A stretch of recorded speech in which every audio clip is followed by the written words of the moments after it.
Hello, welcome to my channel. This video is about how to mount virtual media in the form of a remote ISO onto a Supermicro server. Let's just have a quick look at the server from Supermicro. It's old, it's an X11 machine, currently powered off, and it's got 4 LAN ports. I'm going to use it for a firewall in this experiment. And how to mount virtual media to allow it to boot without having to plug in a USB stick, which is what I would normally do, of course. And sometimes the machine is in a remote location, so I can't get physical access to it, so I need to do it via the network or via the internet. So here it's on the same LAN, and all I have to do is set up a Samba server, SMB protocol file server on a machine in my LAN. This is the IP address of it, and it has actually no authentication, so no user and password necessary. If we look at the file manager here, this is Linux Mint, by the way. I've actually got 2 different ways of doing this. You can either use a share from your own machine. So if we look in home, which is user, and then the share folder I've made, in there I put a few ISO files, which are shared via the SMB protocol and with no password authentication. So anybody in the LAN can see these, which is fine. They're just ISOs. And it means that the Proxmox ISO is available to the server, and it doesn't need to log in to be allowed to see it. I've also set up a NAS on another Proxmox server. It's in a folder called NAS, and again it's got a few ISO files in it. So there are 2 different ways of providing the ISOs. Either on your local machine, which is the easiest way, you just download it into a folder and share it, or put it on another file server somewhere on another NAS.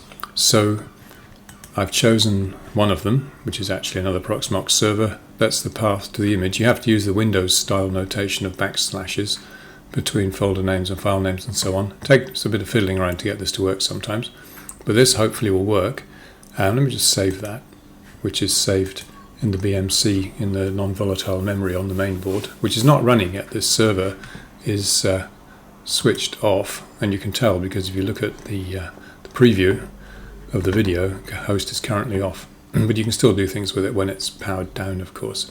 So with the virtual media, it's ready to go. IP address and file name. Okay, let's mount it. So that's going to be mounted to the BMC IPMI device on the main board. So it's now mounted. If you do refresh, it's still mounted. That's good. And what I do next is to remote control the machine. So we go into remote control. I use this one, IKVM HTML5. Press the button and that opens a new window. Ignore the error. And this is the window of the video output, the VGA output from the server board itself. So I'm going to power it on using power control, set power on. So it should power the server on. It's in another room, and I can't quite hear the fans because it's got a noisy little server, so you know when it's running. Oh yeah, it started. What I'm going to do is just go into the BIOS quickly when it's time to do that, when it invites me to, by pressing delete on my keyboard, and then I'm going to look at the BIOS settings to make sure that that remote device is in the list of boot options, the remote ISO. Of course these things take a while. Okay. Oh, it goes off the screen. I'm going to have to make that smaller. I'm pressing delete. Let's just make that a little bit smaller. Oh, you can't. Oh, no. Here we go. Anyway, what have we got? This is the BIOS setup. Let's go to the last option over here. And I can see it's already in there. There's a UEFI boot device called ATEN Virtual CD-ROM YSOJ. That is the ISO file that I'm remotely mounted. And if you look at the list of boot devices, it's UEFI only. That's what I've set it to. And you can see the various devices in here. Normally, of course, you'd use the internal hard disk or SSD, and you might use a USB stick. And in this case, I've selected the remote ISO mount. What I could do is boot straight into it using this boot override.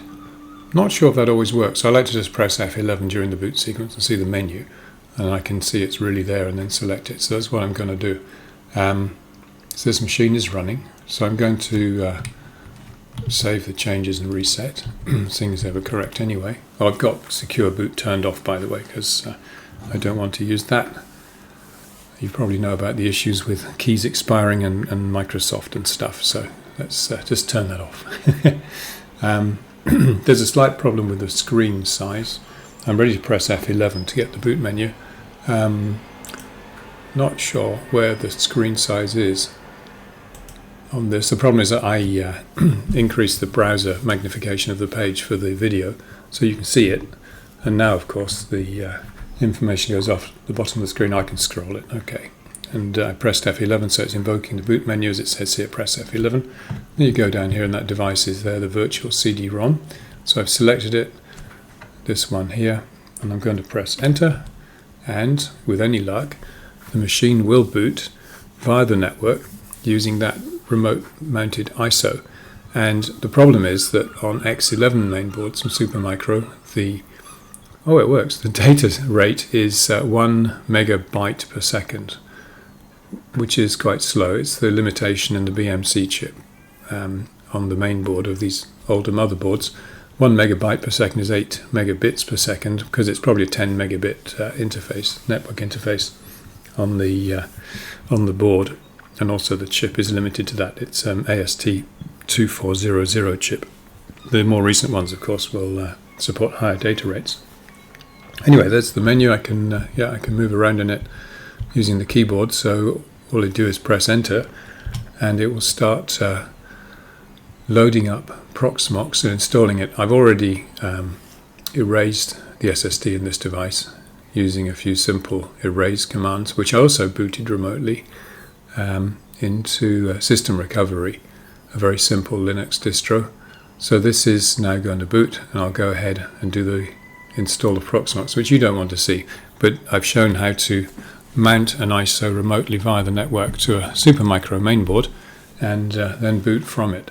So I'm going to end the video here. You don't want to watch it booting, and those errors of course are fine, and I will see you in the next video.